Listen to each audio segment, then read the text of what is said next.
Hey guys, Matt Jones in Seoul. It's 안녕하세요. 미소? 호주 사람. 어, 네. 안녕하세요. 네, 안녕하세요. 누나 하이. 반갑습니다. 네, 반갑습니다. So this evening I've just finished working on some stuff and I've come down for some of her lovely hodok, which is like a pancake, a Korean pancake. She's one of the best in Seoul. Great stuff, and they're packing up. This is the little shop here. You can see it's on wheels. They're putting the tarpaulin around it because it's both to secure it, but also it's a bit wet outside. And this is where the magic takes place inside there. So you can see the top of the red bin there, which is where they mix the flour and the yeast, and then that just goes on an oil-covered hot plate, a griddle, which is then they take the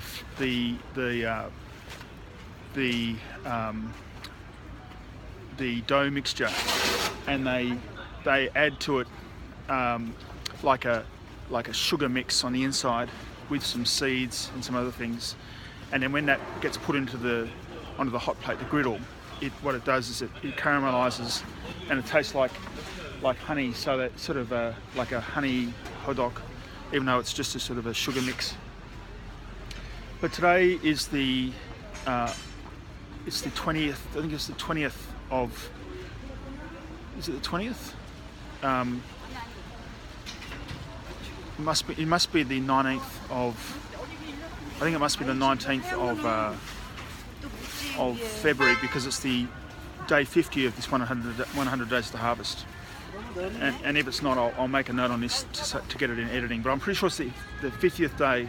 So we're halfway in this journey, looking at exploring the story of friendship between Australia and Korea. And it's been a really worthwhile adventure so far to go on this journey. So thanks for joining me. I've certainly learned a lot. My good mate Thomas down in Daegu has showed us that actually the date of the first Australians who came to Korea was about 19 years before what we had originally thought.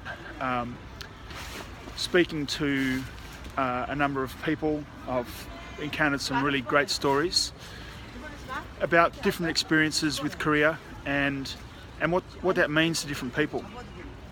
And for me, friendship, it takes place on different levels, and so we explored also the word of friendship used in Australia and in Korean, which can mean friendship on an institutional level and also on a personal level.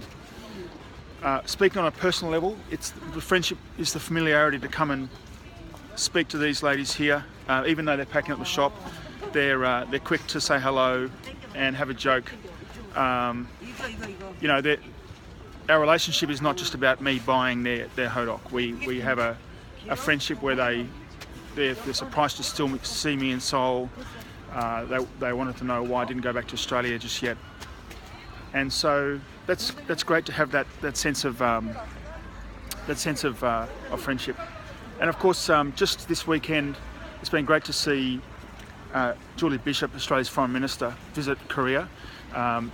And a big shout out to Michelle Joyce, a good friend of mine in Sydney, who suggested that maybe I should catch up with her, as in Julie Bishop, here in Seoul, and to interview her with one of these things. But look, that wasn't to be.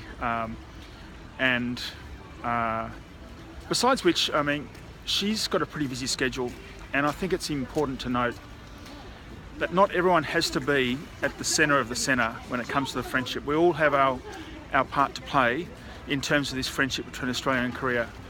And so, I want to draw a spectrum here from Julie Bishop visiting the LNG infrastructure production equipment in Gojo Island, and also visiting different people and places across Korea. Some really high-level issues that are really important for the relationship between Australia and Korea. That's one end of the spectrum, down to, me connecting with my good friends here who make hodok on the street, and the sense of real joy that I get from encountering them. both of those friendships, the one that Julie Bishop has with her colleagues and the one that I have here on the street, there's no precedence in terms of priority, one above the other. They're different, and they're both important. They both serve different functions, and it's all part of this rich narrative that we're lucky to have as Australians, sharing this enjoyment of friendship with Korea. That said, two things. One, firstly, I'm really interested to know what your thoughts of friendship are between Australia and Korea.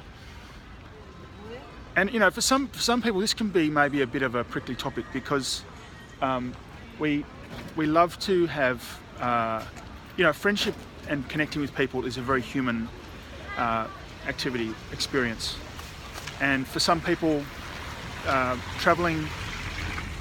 안녕. 네, 잘 반갑습니다. 가. 네, 내일 봐요. 좋은 밤 되세요. 네, 네. 내일 봐요. 네, 네. 좋은 하루 되세요. Yeah. 또 봐요. Yeah. That's nice. They just stop and say goodbye. So just as I'm wrapping up, just two things. Firstly is this point about how some people can often feel they can travel and they can feel a bit disconnected in the country. Like they might come to Korea with a lot of expectations, and because the culture is so foreign, they might feel somehow removed. Friendship takes time. We've got to take the initiative sometimes to let time and the relationship that's needed to actually form. If the conversation around friendship is something that you feel sometimes you would like to have more of, well, maybe that's a great opportunity just to take a little more time, or even just to reach out and say, well, listen, I want more of that, but I don't have it just with me at the moment. And people are very quick to connect. So I know if you're feeling that way, why don't you drop me a line? I'd love to talk. But that said, I'd love to know what stories of friendship people have in terms of their relationship between Australia and Korea.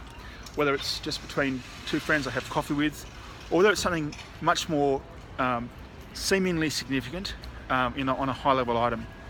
And on the second point then is directed directly to Australia's Foreign Minister, Julie Bishop.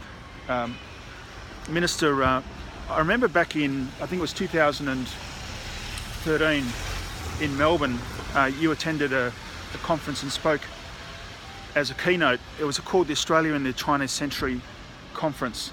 And you gave a great speech, and you made a point how, as Foreign Minister, you were Australia's relationship manager, and I couldn't think of a better person to do the job than you. You've definitely carried it out with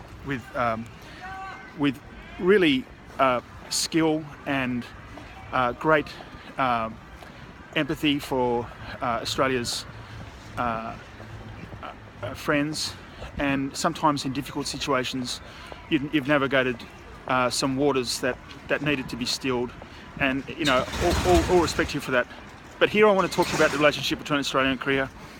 You've just left the country, and I'm undertaking an activity called Friendship Tree, which is exploring the story of friendship between Australia and Korea. At the moment I'm working through 100 Days to Harvest, and that will come up fruition in 50 days. But as we then harvest this story toward the middle of this year, we'll be delivering on that project, and it will be presented digitally through an augmented reality postcard.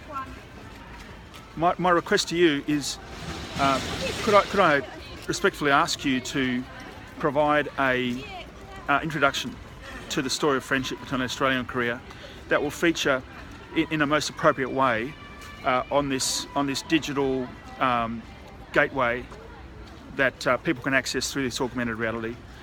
I'll be sending this to your staff and to pick up the conversation that way.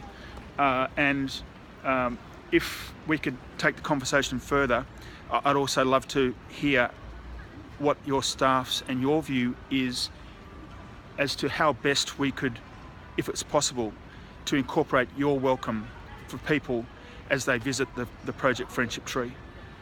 I think it's a really important and great story, the friendship between Australia and Korea, and I'm very enthused by it, and as much as I know you are, and I think it's a really important story to share and tell the world. But so to Julie Bishop, the Foreign Minister, but everyone else, thanks for listening. I've missed out on a whole lot for today, but I'll be back tomorrow, and you know, there'll be more then. Thanks for listening.